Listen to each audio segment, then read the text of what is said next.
KITV4 News at 10, Hawaii's most complete late newscast. Good evening, I'm Laura Yamada. Kenny Choi has the night off. Well, fire investigators say the 400-acre brush fire that burned dangerously close to homes in Kailua was intentionally set. The fire started on the Kailua side of the Kalaheo mountain range, but moved over to the Kaneohe side late yesterday. Thick smoke forced the periodic closure of the H3 freeway, but all roads are now back open and the fire is over 90% contained. Investigators believe the fire started behind a church where they found a pair of makeshift camps. Arson is suspected because the fire started in more than one location.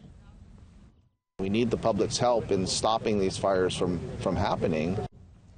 And late this afternoon, another suspicious fire broke out just a few miles away across Kawainui Marsh in Kailua. KITV4's Paul Drews is here with more. Paul?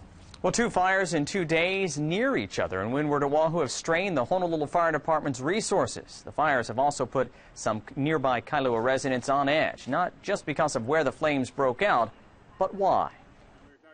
Fire crews spray down an unlikely spot for a fast-moving brush fire, the wetlands around Kawainui Marsh. But this is where smoke and flames broke out, a blaze with a suspicious start.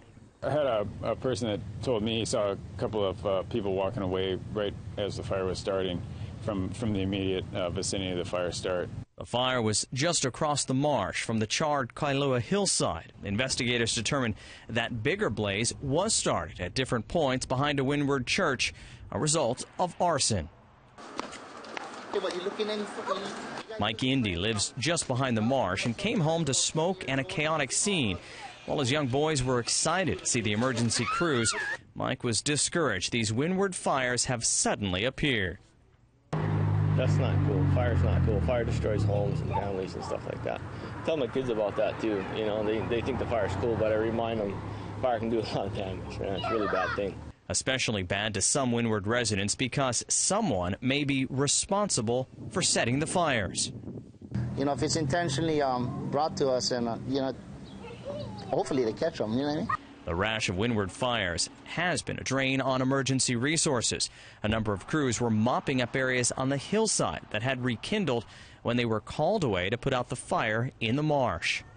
What we don't want is to have unnecessary fire deplete our resources to the point where it compromises our ability to do what everyone expects day to day, which is come to them when they have an emergency. In fact, as crews fought the hillside blaze last night, there was a house fire in windward Oahu, so companies from Waimanalo and Nu'uanu had to be called in to take care of that fire. Investigators are now looking into whether today's wetland blaze was indeed intentionally set. Laura? All right, thanks a lot.